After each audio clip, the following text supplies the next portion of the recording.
When she was a student at Life University. She was the president of the student ICPA club at Life University.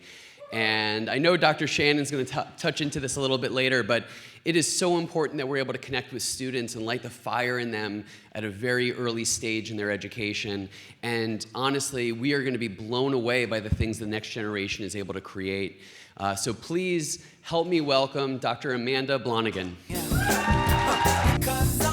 Clap along if you feel like a room without a roof. Clap along if you feel like happiness is the truth. Clap along. What an honor it is to stand in front of you today. When I was first asked to speak, I was like, yes, I am passionate about what I'm going to share. I'm not nervous, none of that. And then Justin Ohm sends an email on Monday that we have to pick a song. And all of a sudden, like, I didn't know any songs, I didn't know any music. That was like the most nerve-wracking part of all of this. So I chose happy, and really, I'm happy. Happily married to my husband. He's my best friend. We are expecting a baby around Valentine's Day.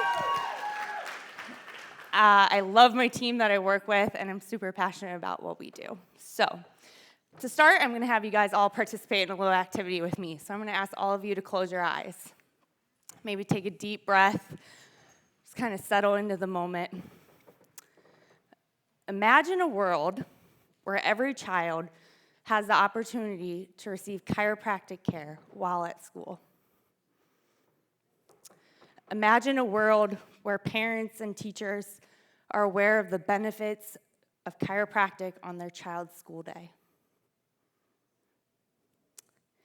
Imagine a world where students are taught that their bodies are intelligent, where a generation of kids recognize their own potential and ability to heal from within. Imagine a world where a generation of kids are seen more than just their label. They're seen as whole. They're seen as pure love. Go ahead and open your eyes for me. See, an exercise like this, go back, there we go. An exercise like this was done at New Beginnings in 2014, where my best friend and business partner was sitting in the crowd.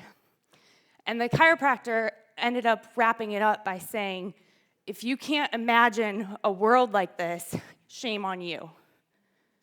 See, Big Pharma doesn't have a problem thinking that all of our kids need vaccines before they go into school. So why aren't the chiropractors thinking this big? Yeah.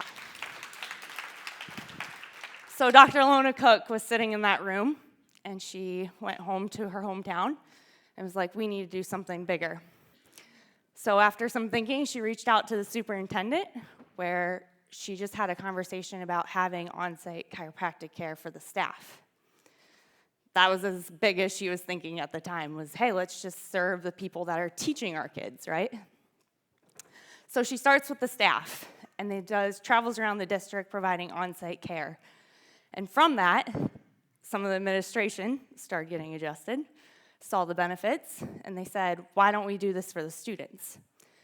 We have a big D1 district, and in our district we have PT, OT, speech therapy, mental health support, dentistry, and they thought, wow, chiropractic should be part of this puzzle as well. So she started with 20 kids in one of our underserved schools with the highest need. The cohort went great, and they're like, great, let's start a second school. So she started a second school. It was right about that time that I was getting close to graduating, and I thought, oh, I'm going to go shadow my mentor up in Chippewa Falls. I had no plans of moving there. And I saw what she was doing, and I was like, this is something. This is huge for all the future generations. So moved up to Wisconsin. A lot of doubt in our profession when I am like, graduating chiropractic school, so excited, I'm going to go work in the schools. People are like, yeah, you're crazy. I remember putting in my malpractice application and putting, I'm going to see 80% kids. They called me with some other questions, but they said, you know, a lot of people come out of school saying they're going to see a bunch of kids. Are you really going to see 80% kids? I was like, yes, I am. So now I've been there 4 years. I can say that we are successfully seeing over 150 kids every week.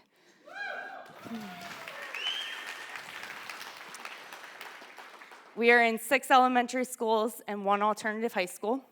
And then there was so much parent complaint that the kids that were in 5th grade were going on to middle school and not having care, that this year we'll be in the middle school and the high school, making that 9 schools.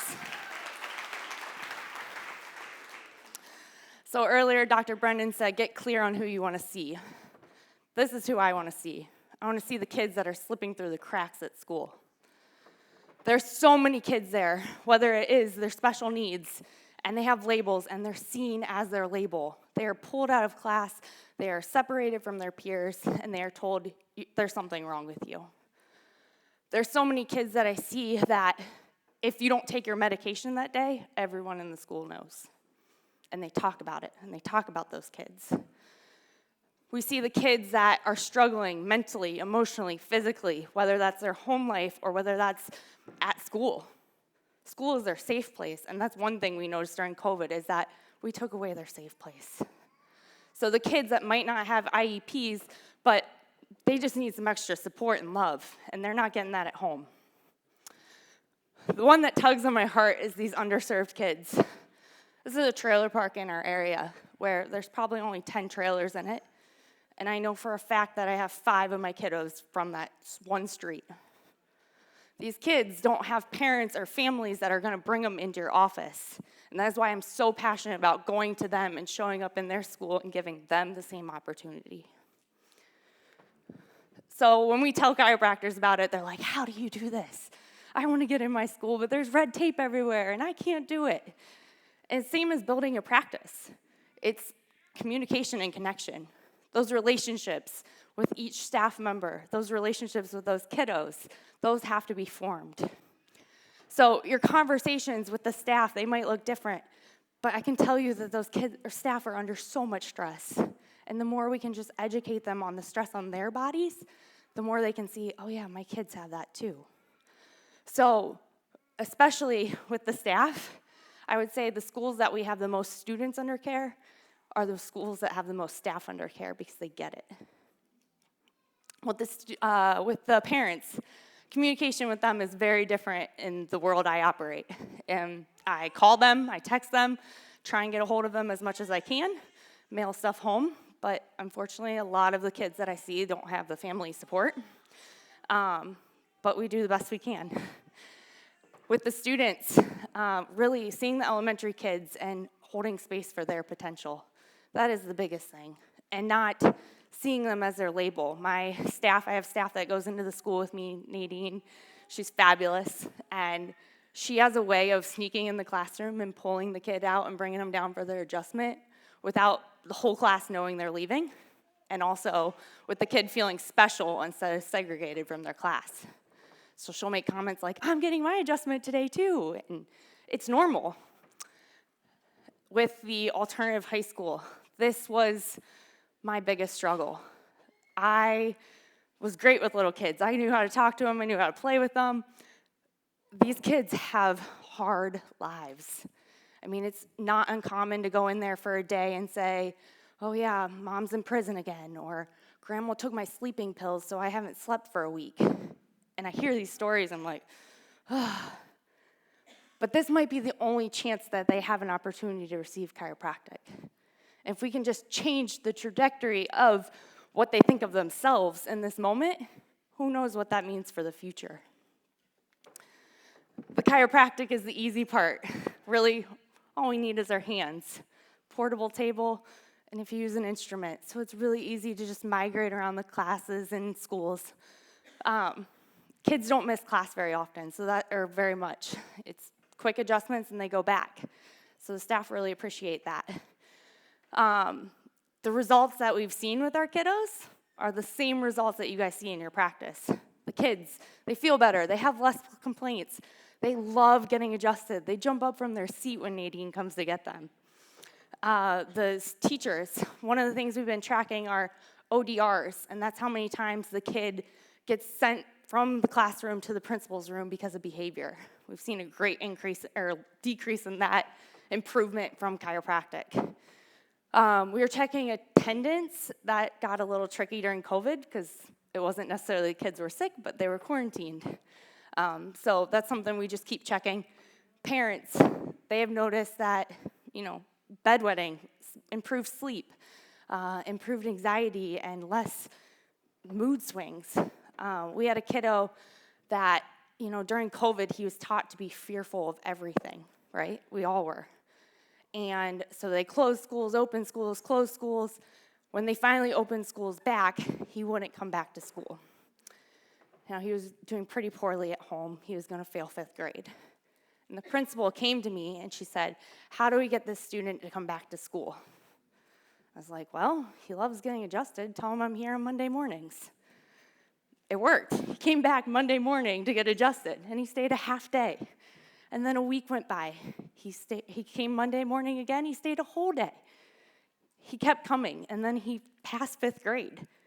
That's huge for these kids. So whatever it takes to get them back into school, whether it's because I'm there or because they want to get an education, them showing up at school changes the trajectory of their life.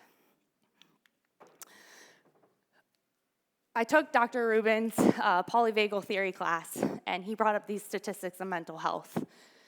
And it was a hard time during COVID to work in a school district.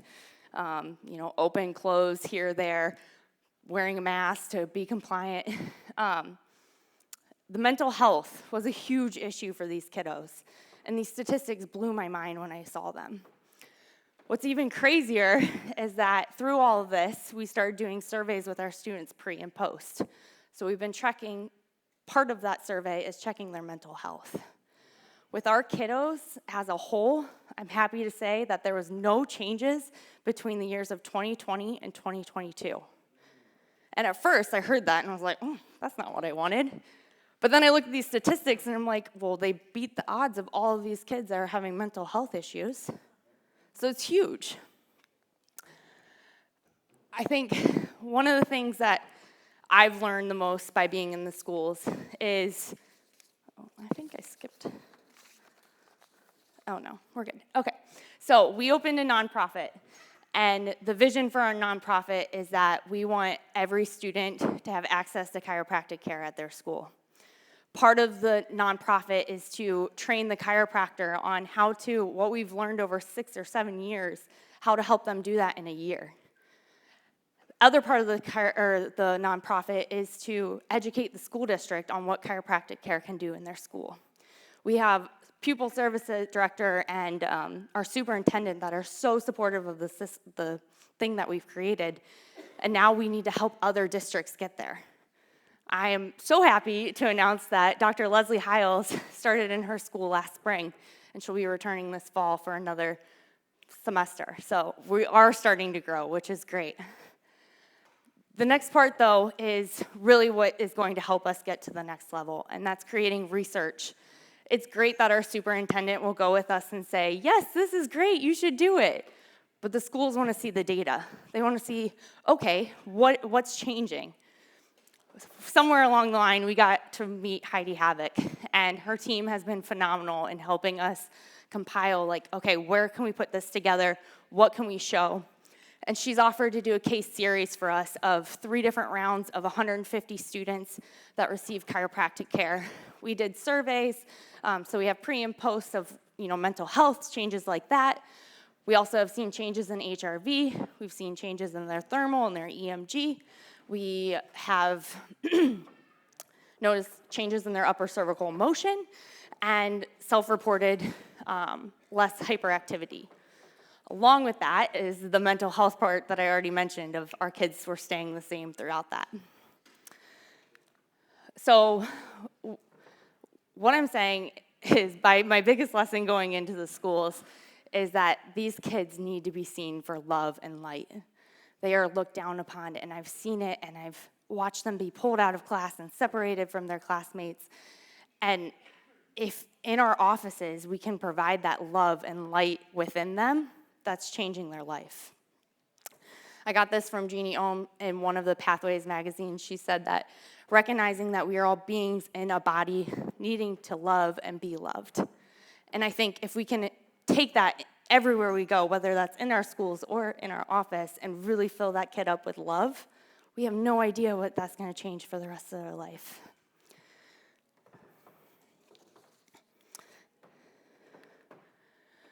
Whether you're sitting in this room and you're like, yeah, I want to do it in my school district, I want to provide chiropractic, or you have something bigger that you're thinking in your head, I just want to encourage you to follow that, right?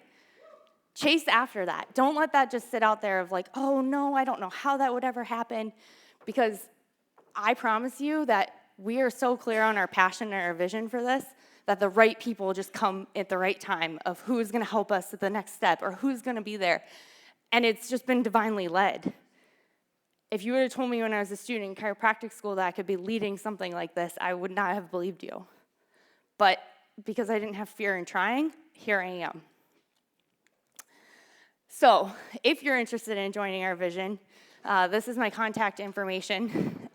If you're interested in being in your public school district, we'd be more than willing to chat with you and take you. We'd be more than willing to talk with you and see if this is something we could help for your office. If you just want to follow our journey, email me. I would love to just keep you updated on what we do and when we get things published. And lastly, if you have any desire to help fund our project, we are looking for funding to help publish what we already have so that we can help more people. So if you're interested in donating to our nonprofit, at the bottom there it has our link to our website. But thank you all.